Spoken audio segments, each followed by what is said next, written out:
Bueno, balanza de pagos es un tema que de la segunda parte es el que más les complica en general, pero bueno, pregúntenme, interrumpan, que no les quede ninguna duda. Yo lo que voy a tratar es de hacerlo con un enfoque bastante práctico, ¿sí? A la teoría de balanza de pagos. Si bien vamos a ver la definición, vamos a ver un montón de cosas, pero quiero que hoy se queden con entender qué es la balanza y saber cómo se registran algunas operaciones básicas. Bueno, la balanza de pagos es un registro de todas las transacciones económicas que realizan los residentes de un país con residentes del resto del mundo. En un periodo determinado de tiempo, ¿sí? Puede ser, generalmente es un año, pero puede ser cualquier periodo de tiempo. Entonces, fíjense que ya en la definición empiezan a tener conceptos importantes. Yo en la balanza de pagos, lo único que voy a registrar son operaciones de residentes del país con residentes del resto del mundo. Fíjense, operaciones entre residentes no se contabilizan en la balanza de pagos, ¿sí? Si yo me compro un departamento enfrente de mi casa a otra persona residente, eso no se registra en la balanza de pagos. Donde ustedes tengan una operación que es entre residentes o entre no residentes, ¿sí? No lo van a registrar en la balanza de pagos.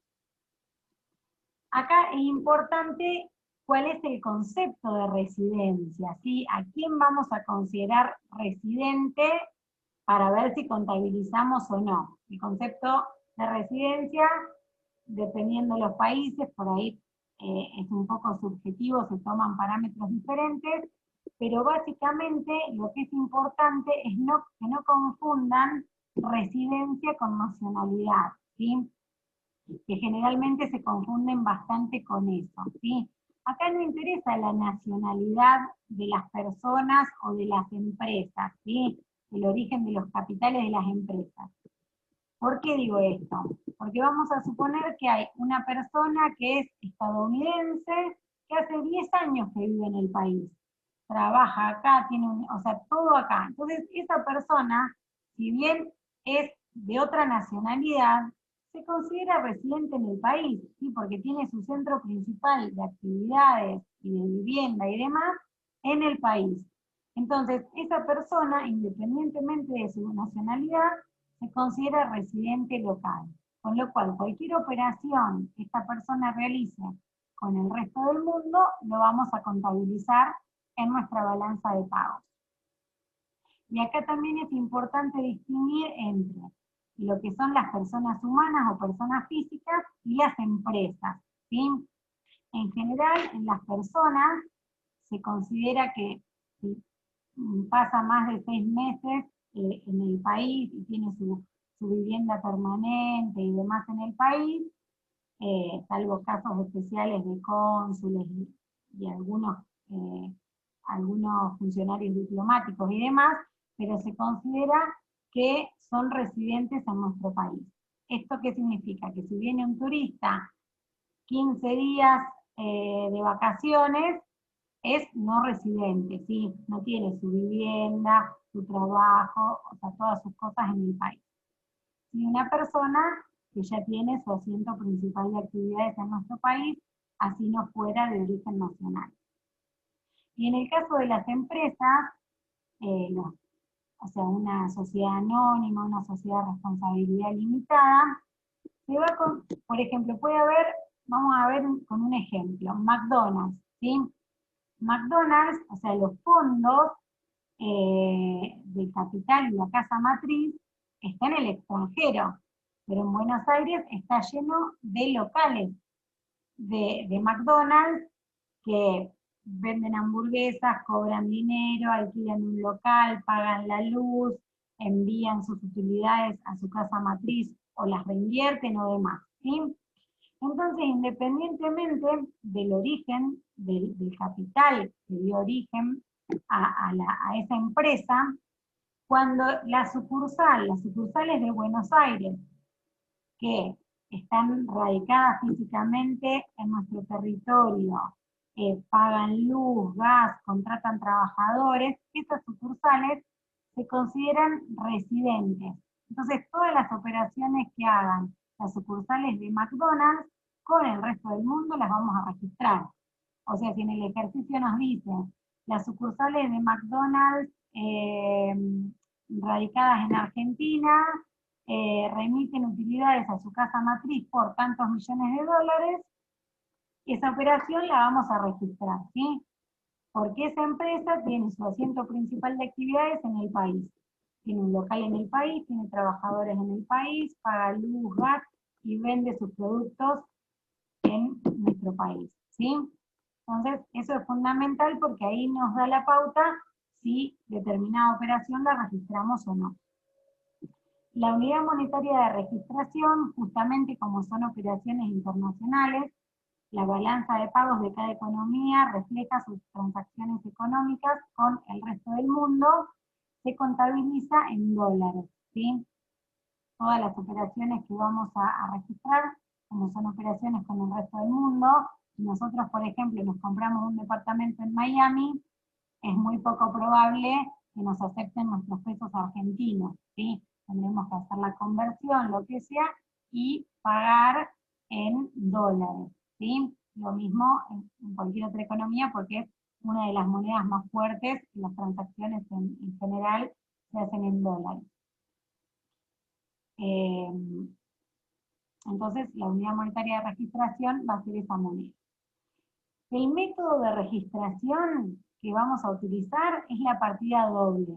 O sea, cada transacción económica que nosotros registremos en la balanza de pagos va a tener una contrapartida, ¿sí? Eso lo vamos a ver en un ratito con algún ejemplo. El principio de contabilización va a ser por el método del devengado, ¿sí? No del percibido. También eso lo vamos a ver con algún ejemplo porque es un caso especial, ¿sí? Pero vamos a suponer que las sucursales de McDonald's obtienen utilidades por 7 millones de dólares, ¿sí? Y vamos a suponer que por X motivo no las remiten, no las mandan a la casa matriz, ¿sí? Pero como es por el método del devengado, esas utilidades las vamos a registrar. Después vamos a ver que hay diferencia si realmente las envía o si no, después el contrasiento va a ser distinto, ¿sí?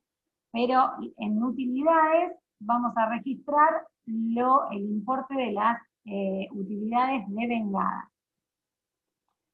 Bueno, la estructura de la balanza de pagos, que también la vamos a ver con un ejemplo, pero básicamente tiene una cuenta corriente, una cuenta capital y financiera, una partida de ajuste que se llama errores y omisiones, que en la realidad existe esa partida de errores y omisiones porque hay muchos ítems de la balanza de pagos que se estiman, ¿sí? Entonces puede ser que surja alguna diferencia y se ajusten errores u omisiones.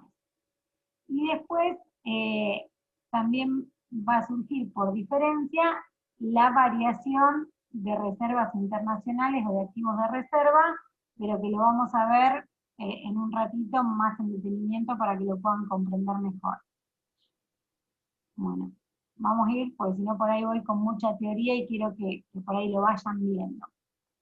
Entonces, acá tienen la estructura que yo les decía, ¿sí? La cuenta corriente, la cuenta capital y financiera, esta partida de ajuste, errores y omisiones, que es una partida de ajuste, ¿sí? A veces la suman para el saldo de cuenta capital y financiera y va aparte. De hecho, en los ejercicios que veamos nosotros, que vamos a tener taxativamente las operaciones, no vamos a tener un monto, ¿sí? Y por último, variación de reservas internacionales. Esto que están viendo en el cuadrito es la estructura de la balanza de pagos, ¿sí? La cuenta corriente de la balanza de pagos, vamos a arrancar por la cuenta corriente, tiene 4 rubros principales, ¿sí? La balanza mercancías o balanza bienes. Dentro de esta balanza mercancías o balanza bienes, lo que vamos a registrar son el valor de las exportaciones y de las importaciones de bienes, ¿sí? Vamos a suponer que nosotros vendemos tantos autos a tantos dólares por autos al exterior, ¿sí? Eso sería una exportación de bienes valorizada en dólares, ¿sí? Ese importe lo vamos a registrar acá como exportación de bienes. Después vamos a ver cuál es la contrapartida, ¿sí? Si esas exportaciones me las pagan en efectivo, si las financio y demás. Pero vamos de a poquito. Entonces vamos a suponer que yo voy a ir poniéndolo por ahí con algún número para que se vea mejor el ejemplo. Entonces vamos a suponer que exportamos bienes por valor de 500 dólares, ¿sí? Y a su vez el país importa bienes por 300 dólares, ¿sí? De esta diferencia entre exportaciones e importaciones va a surgir el saldo de la balanza mercancías o balanza bienes. En cuenta corriente, esto anótenlo porque es importante, en cuenta corriente ustedes van a registrar con signo positivo toda operación que implique o signifique una entrada de divisas al país. Y van a registrar con signo negativo en cuenta corriente toda operación que implique o signifique una salida de divisas hacia el exterior. Con lo cual, las exportaciones, ¿sí? Si el país vende, por ejemplo, autos, esa venta de autos va a implicar una entrada o una salida de dólares. Salida. O sea, salen los autos, ¿sí? El país exporta, vende autos a Brasil. Claro, y entra dinero. Entonces, claro, esa operación, si bien salen los autos que son bienes, pero implica que ya sea que lo financie o me lo paguen en efectivo, eso me representa una entrada de dólares por el valor de esos vehículos que vendo al exterior, ¿sí? Entonces, las exportaciones de bienes las voy a registrar siempre, venda el bien que venda, ya sea un auto, sea cereal, sean calculadoras, sean computadoras, con signo positivo. Y cuando yo importo bienes del exterior, que compro, por ejemplo, no sé, tractores, eso va a representar una salida de dólares. Voy a tener que en algún momento pagar esos tractores. Entonces, eso lo vamos a registrar con signo negativo. Entonces, si exporto bienes por valor de 500 dólares e importo bienes por valor de 300, el saldo de la balanza mercancías, ¿de cuánto va a ser? De 200. Perfecto, va a ser de 200 positivo. ¿Sí? Fíjense que acá yo ya puedo hablar de que la balanza mercancías es una balanza superavitaria, ¿sí? ¿Por qué? Porque entran más dólares por la transacción comercial de bienes con el exterior, entran más dólares de los que salen, ¿sí? Podría ser que me dé cero, que se compense el valor de las exportaciones con las importaciones de bienes, o que me dé negativo, ¿sí? Que el valor de las importaciones sea mayor al valor de las exportaciones. En ese caso, me va a quedar el saldo de la balanza de mercancías negativo, porque por compraventa de bienes con el exterior salen más divisas de las que ingresan, ¿sí? ¿Me van siguiendo hasta acá? Y lo mismo Sí, va a profe. pasar en la balanza servicios, ¿sí? En la balanza servicios yo voy a tener por un lado exportaciones de servicios, por otro lado importaciones de servicios, con la misma lógica. La única diferencia entre estas dos balanzas es que en la balanza mercancías yo estoy vendiendo y comprando bienes y en la otra servicios. Dentro de servicios están, por ejemplo, todo lo que es telecomunicaciones, todo lo que es fletes, todo lo que es, por ejemplo, un rubro muy importante son los gastos de turismo. Eso lo reflejamos en la balanza de servicios. Vieron que yo les decía que en errores y omisiones, en la realidad de la balanza de pagos de las economías, como hay algunos rubros que se estiman, puede surgir alguna partida de ajuste. En este caso, nosotros vamos a hacer un ejercicio, entonces yo les voy a decir, turistas extranjeros vacacionan en nuestro país y efectúan gastos por $10.000, ¿sí? Entonces, esos $10.000, ¿los van a reflejar como exportación de servicio o como importación de servicios?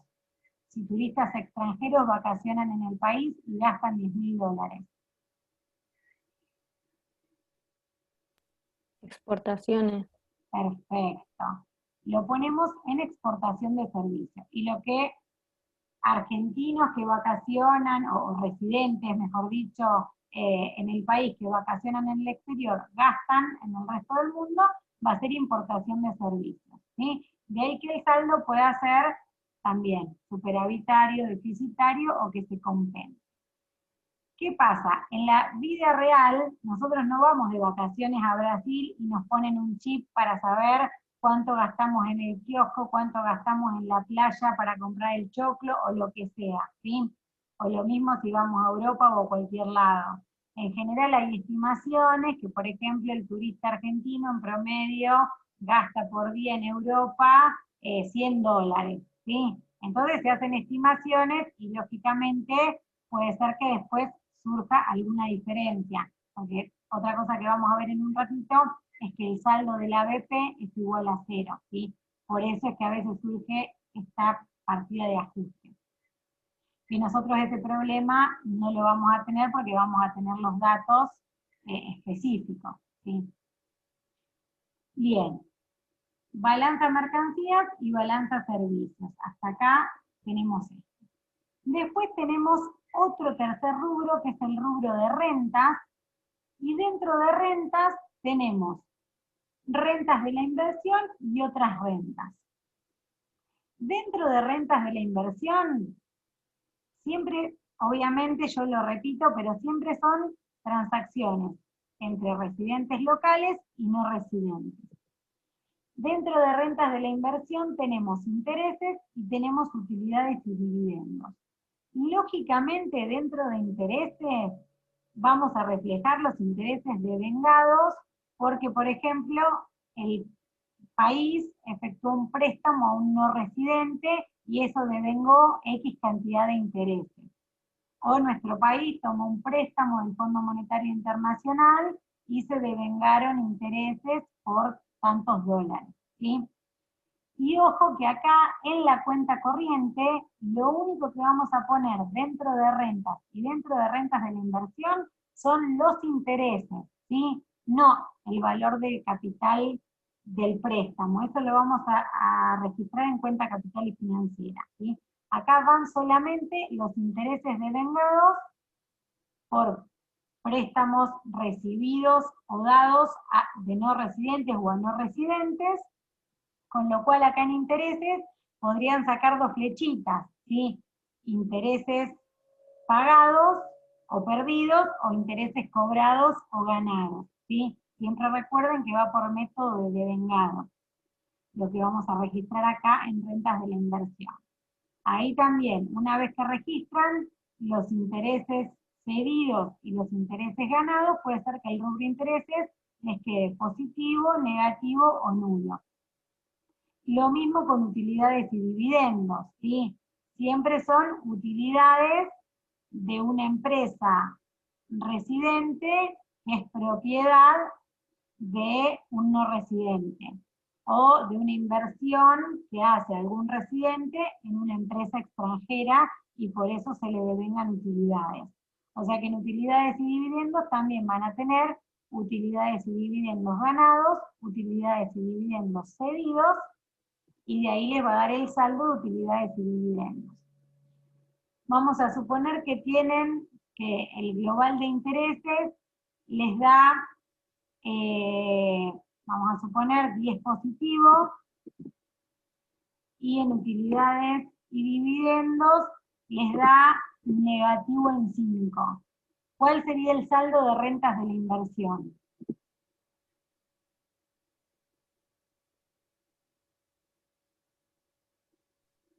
5 positivo. Perfecto, sería de 5 positivo, ¿sí?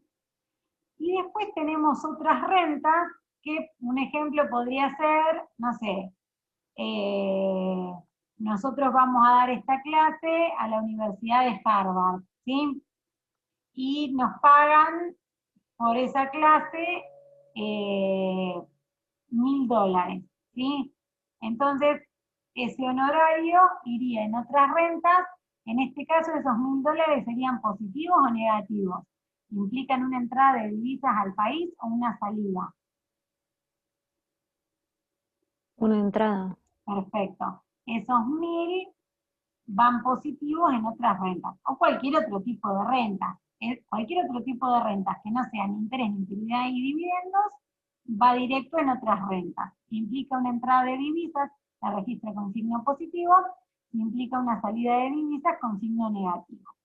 Y vamos a suponer que acá tengo esos 1000 que dijimos que eran positivos, ya puedo sacar el saldo de rentas. ¿El saldo de rentas cuánto sería? Sería la sumatoria de rentas de la inversión más otras rentas, o sea que acá sería 1005, ¿sí? Bueno, y por último, el último rubro de la cuenta corriente es el rubro de transacciones unilaterales. Nosotros hasta acá, fíjense que hay una contraprestación, ¿sí? Una empresa local vende un automotor, recibe dinero o tiene un crédito a cobrar, ¿sí? Bien. Yo hago una inversión en el extranjero en una empresa, recibo una utilidad o un dividendo. Al país le prestan dinero del exterior, tiene que pagar un interés, ¿sí? Yo doy un curso en el extranjero, me pagan un honorario. Pero en las transacciones unilaterales o transacciones corrientes, voy a registrar todas aquellas operaciones que no tienen una contrapartida. El ejemplo típico que se registra en transacciones unilaterales son las donaciones, obviamente cuando residentes de un país donan a residentes del resto del mundo o viceversa.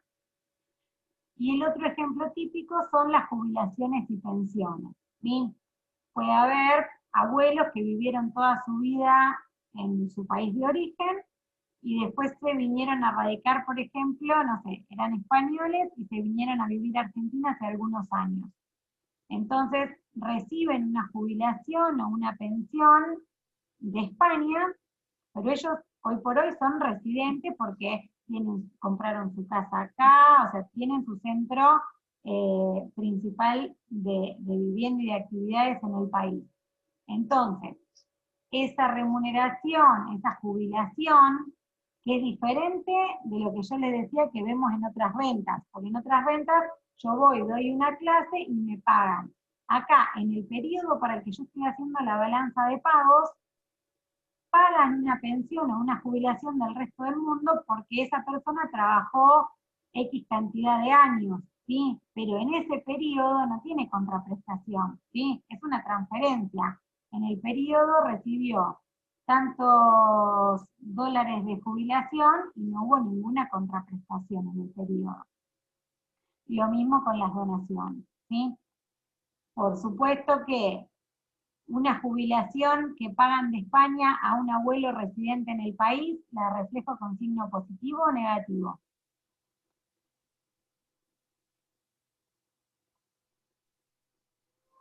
¿Cómo, profe? Una jubilación que cobra un abuelo residente en el país, pero que es de nacionalidad española, y cobró $5000 de jubilación en el periodo. ¿Lo reflejo positivo o negativo en transacciones unilaterales?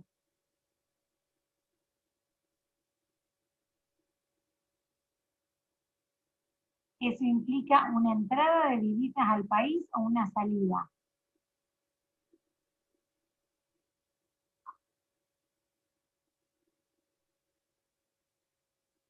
Como el abuelo, por más que sea de nacionalidad española, es residente del país, es una operación entre un residente y un no residente que sería el Estado español que le paga la jubilación. O sea que es una operación que se registra. No tiene contraprestación, por lo tanto la registramos en transacciones unilaterales. Y como el abuelo reside en nuestro país, esa jubilación o pensión o lo que fuere que cobren, representa un ingreso de divisas al país. Entonces lo vamos a registrar con signo positivo en transacciones unilaterales. Si el gobierno argentino pagara jubilaciones a argentinos que se fueran a vivir al extranjero, esas jubilaciones y pensiones que paga el Estado argentino las registraríamos con signo negativo, porque implican una salida de divisas hacia el exterior.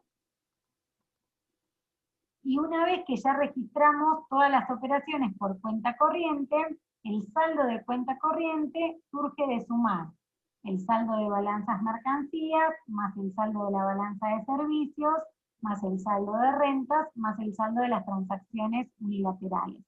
Sumo todos estos saldos y obtengo el saldo de la cuenta corriente, que también podrá ser positivo, podrá ser negativo o podrá ser cero. Se supone que si el saldo de la cuenta corriente me da un valor positivo, como yo registro con signo positivo todas aquellas operaciones que impliquen una entrada de dinero, y con signo negativo las que impliquen una salida de dinero, se supone que si me da positivo la cuenta corriente es superavitaria, ¿sí? Entraron más divisas de las que salieron por estas operaciones, de compra-venta de bienes, de servicios, de rentas o de jubilaciones o donaciones. Y después tenemos la cuenta capital y financiera, ¿sí? En esta cuenta capital y financiera también vamos a seguir esa misma lógica de registrar lo que implique entrada de divisas con signo positivo y salida de divisas con signo negativo, pero acá básicamente lo que vamos a registrar son los aumentos y o disminuciones de activos y o pasivos con el exterior, ¿sí? ¿Cuáles son los ejemplos más típicos de lo que vamos a registrar en cuenta capital y financiera? Por ejemplo, la compra o venta de inmuebles entre un residente de una economía y un residente del resto del mundo, ¿sí? ¿Por qué? Porque el auto también es un activo, ¿sí? Pero en este caso el auto es un bien que el auto físicamente lo trasladamos, no sé, exportamos autos a Brasil, los autos de alguna manera, por algún medio, los trasladamos y llegan, ¿sí? En cambio, no sé, si compro un campo o un departamento en el resto del mundo, o algún no residente compra lo mismo en nuestro país, obviamente esa operación la tenemos que registrar por cuenta capital y financiera. Lo mismo en relación a los préstamos, ¿sí? Siempre y cuando, repito, sea entre un residente y un no residente. Y fíjense que en cuenta capital y financiera, en lugar de tener rubros como yo tengo en la cuenta corriente, tengo sectores, y tengo agrupada la economía local en 3 sectores. El sector privado no financiero, que ahí estarían las personas humanas o físicas y las empresas. El sector público no financiero, todas las entidades del Estado en sus diferentes, nacional, provincial, municipal, menos las entidades bancarias propiedad del Estado, que en sector financiero tendrían todo lo que es entidades financieras, tanto públicas como privadas. Entonces yo siempre me tengo que fijar cuando la operación es entre un residente local con un residente del resto del mundo, el residente local en cuál de estos 3 grupos está, ¿sí? Si se les dice, por ejemplo, una empresa local toma un préstamo en el Banco Nacional de China, esa operación la vamos a registrar en el sector privado. No importa si el Banco de China es sector financiero. China registrará su transacción en el sector financiero porque es su banco, ¿sí?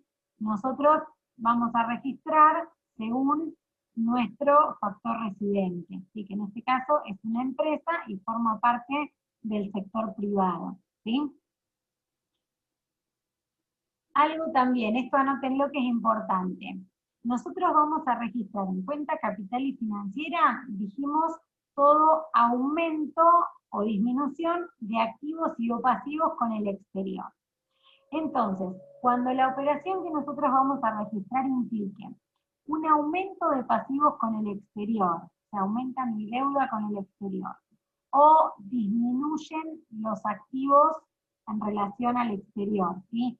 Aumento de pasivo y o disminución de activo.